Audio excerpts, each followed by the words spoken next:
Assalamualaikum warahmatullahi wabarakatuh. Saya Raya Aulia. Kami dari kelas 11 IPS 3. Kami akan membawakan materi tentang kelompok sosial. Pembahasan yang akan kami bahas adalah pengertian kelompok sosial, syarat kelompok sosial, tipe-tipe kelompok sosial, dan hubungan antar kelompok. Kelompok sosial. Kelompok sosial adalah kumpulan manusia yang memiliki kesadaran bersama akan keanggotaan dan saling berinteraksi. Kelompok sosial menurut para ahli.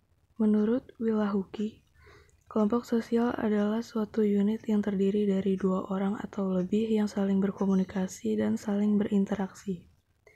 Menurut Mayor Polak, kelompok sosial adalah sejumlah orang yang saling berhubungan dalam sebuah struktur. Syarat kelompok sosial menurut Robert Calmerton, yaitu 1. Adanya pola interaksi. Yang kedua, kesadaran diri menjadi bagian anggota kelompok.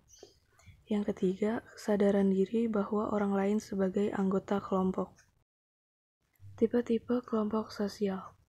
Klasifikasi Ferdinand Tönnies. Gemeinschaft atau paguyuban merupakan kehidupan bersama yang intim, pribadi, dan eksklusif yang dibawa sejak lahir. Ciri-ciri paguyuban menurut Tönnies. Yang pertama, intim, yaitu hubungan menyeluruh yang mesra. Yang kedua, private, yaitu hubungan yang bersifat pribadi khusus untuk beberapa orang saja. Yang ketiga, eksklusif. Hubungan tersebut hanya untuk kelompoknya sendiri dan bukan untuk orang luar. Tipe-tipe paguyuban.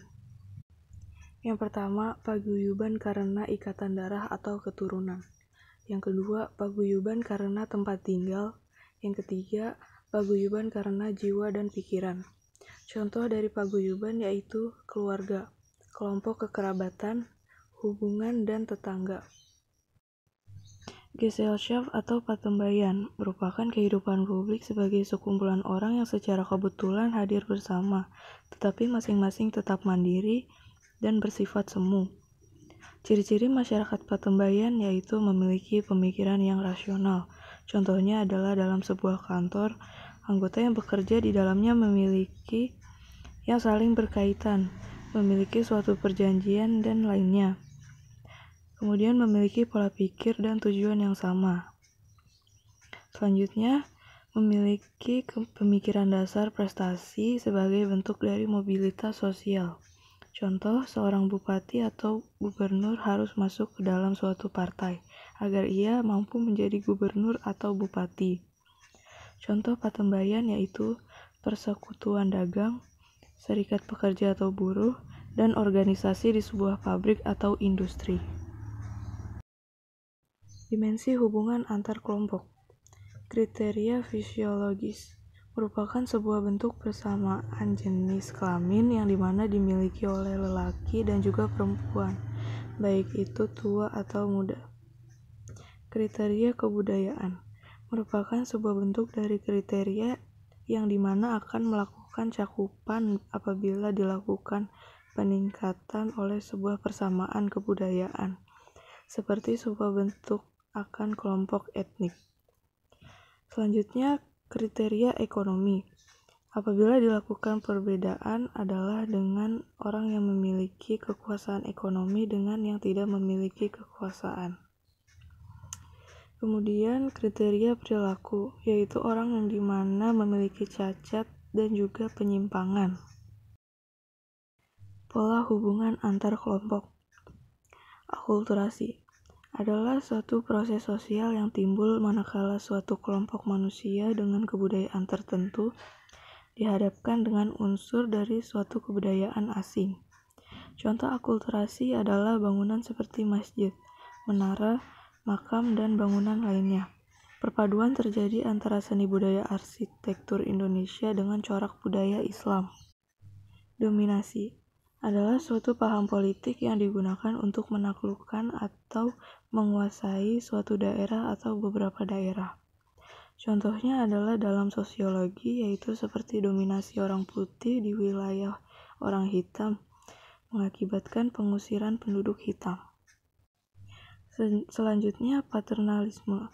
diartikan sebagai suatu bentuk dominasi kelompok ras pendatang yang secara politik lebih kuat mendirikan koloni di daerah jajahan.